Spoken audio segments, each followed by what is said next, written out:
For a long time, I believed it was bad luck, coincidence, timing. I told myself that somehow I kept meeting the wrong people at the wrong moments. Different faces, different stories, but the same ending. Disappointment, emotional exhaustion, confusion. I asked myself the same question after every failed relationship. Why does this keep happening to me? He thought he understood his mind, but what he didn't know was that a resource existed that could help him rebuild his life. You'll find it in the description and comments. At that point, I wasn't looking for answers.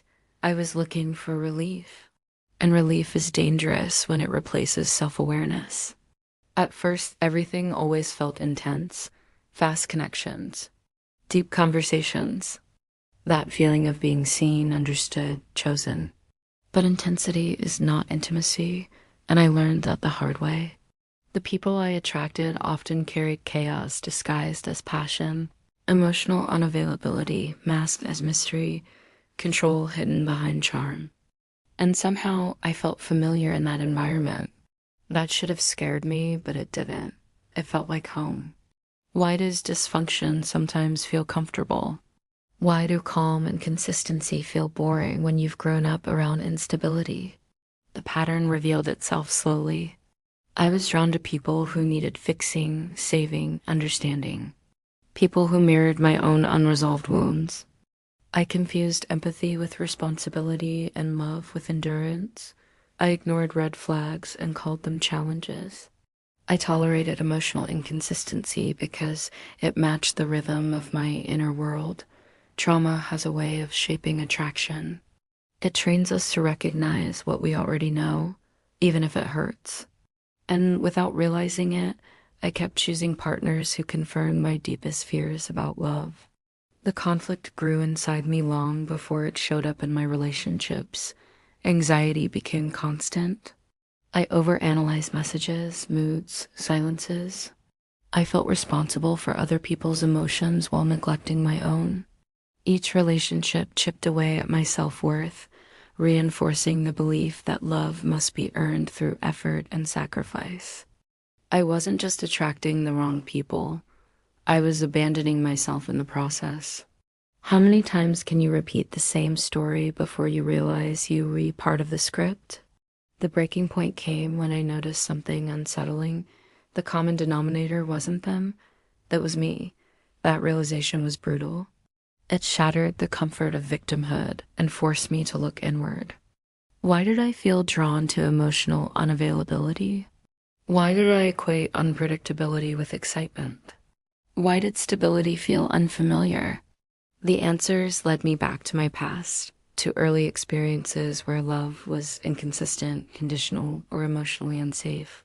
My nervous system had learned to associate anxiety with connection, and so I kept recreating it.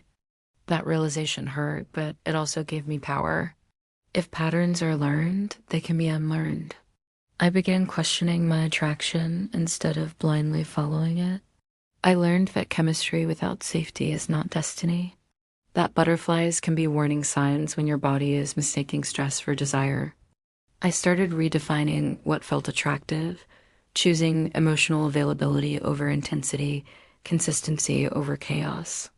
And at first, it felt uncomfortable. Healing often does.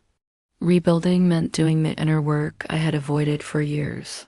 Setting boundaries, sitting with loneliness instead of escaping into familiar dysfunction. Learning to self-soothe instead of seeking validation through relationships. Slowly, my standards changed. Not because I became colder, but because I became clearer. I stopped asking, why don't they choose me? And started asking, why would I choose this? That shift changed everything. As I healed, the people I attracted changed too. Or rather, I stopped entertaining what once felt normal. Healthy relationships didn't feel dramatic. They felt safe. And safety no longer bored me. It calmed me. I understood that attraction is not fate. It's information. It reflects our inner world, our wounds, our beliefs about love. When you heal those beliefs, your patterns follow. At the end of his journey, he discovered guidance and a resource that helped him face anxiety and rebuild his life. You can access it too. The link is in the description and comments. How to deal with toxic people and protect your mind and relationships became a reminder that we don. To attract what we want, we attract what we tolerate and what we believe we deserve. Changing your relationships begins with changing your relationship with yourself. True freedom begins in the mind and only then appears in life. If this story resonated with you, like this video, subscribe to Love eMind and continue breaking unhealthy patterns and building conscious, healthy relationships.